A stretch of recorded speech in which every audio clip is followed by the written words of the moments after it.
সুপ্রিয় দর্শক, দাঁড়িয়েছিলাম ঢাকার প্রাণকেন্দ্রে মিরপুর 11-তে।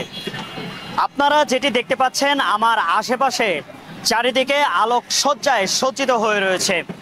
আর সে আলোকসজ্জার সজ্জিতর পিছনেই বা কিবা রহস্য রয়েছে।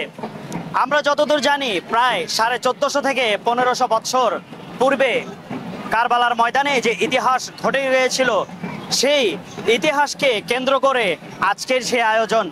আর সেই আয়োজনে আমার সাথে রয়েছে মুসলিম ধর্মের সুন্নি সম্প্রদায়ের লোকজনেরা।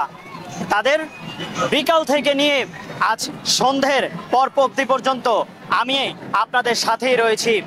চলে যাচ্ছি তাদের সাথে, জেনে নিব তাদের এই আজকের আয়োজনের মূল বক্তব্যে। সাথে থাকুন আপনারাও। আসসালামু আলাইকুম। ওয়ালাইকুম আসসালাম। কেমন আছেন? আলহামদুলিল্লাহ। আপনাদের আজকের যে আয়োজন, এই আয়োজনটি কিসের ভূমিকা আপনারা পালন করছেন?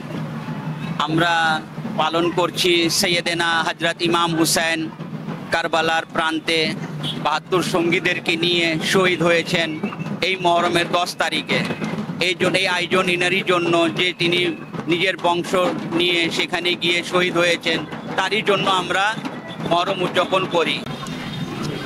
ধন্যবাদ। সুপ্রিয় দর্শক, চলে যাব আরেকজনের কাছে, জেনে নেব আজকের আয়োজনের মূল বক্তব্য।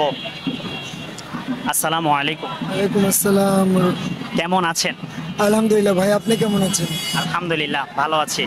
আপনার কাছে আমার একটি প্রশ্ন, সেটি হচ্ছে আজকের আয়োজনকে কেন্দ্র করে আপনারা কি কি ভূমিকা পালন করছেন এবং কেন পালন করছেন? আজকের আয়োজন কেন্দ্র করে আমাদের সকাল 10টা ঘটিকাতে আলম মিছিল ছিল। আলম মিছিল শেষ করার পর আসরের পর থেকে তবরুক বিতরণ করা ছিল। এই পর্যন্তই আমাদের কার্যক্রম শেষ। আপনারা আজকের দিনকে কেন্দ্র করে আপনারা কি কি আমলগুলো করে থাকেন এই দিনে? আপনাদের আজকের দিনে বেশি বেশি সদকা করা, নফল ইবাদত করা, আজকে সারাদিন আশুরা রোজা রাখা, এটাই আজকের আমল। ছোট্ট আরেকটি প্রশ্ন আপনার কাছে আমার, সেটি হচ্ছে আজকের দিনটি আপনারা যে পালন করে থাকেন সেগুলো কেন পালন করে থাকেন এবং কেন এই দিনকে আপনারা উদযাপন করে থাকেন, সেই বিষয়ে যদি একটু বলতেন। হজরত ইমাম হোসেন আলাইহিস সালাম ৭২ জন নিয়ে ওনার সপরিবারে নির্মমভাবে তাকে যেভাবে শহীদ করা হয়েছে কারবালার প্রান্তে, তার স্মরণেই আজকের মহরমের 10 তারিখ পবিত্র আশুরা পালন করা। আপনাকে অসংখ্য ধন্যবাদ। আসসালামু আলাইকুম। ওয়ালাইকুম আসসালাম। সুপ্রিয় দর্শক, আপনাদেরকে আগেই বলেছি ইসলামের ইতিহাসে আরেকটি পবিত্র মাস, যেটি হচ্ছে মহরম মাস।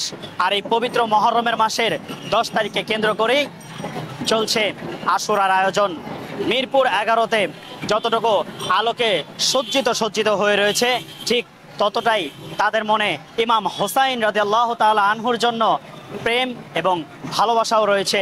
আর সেই ভালোবাসাকেই কেন্দ্র করে তারা আজকের এই আয়োজন উদযাপন করে যাচ্ছে। নাদিম শেখ আদর, infinity TV news, Mirpur, Dhaka.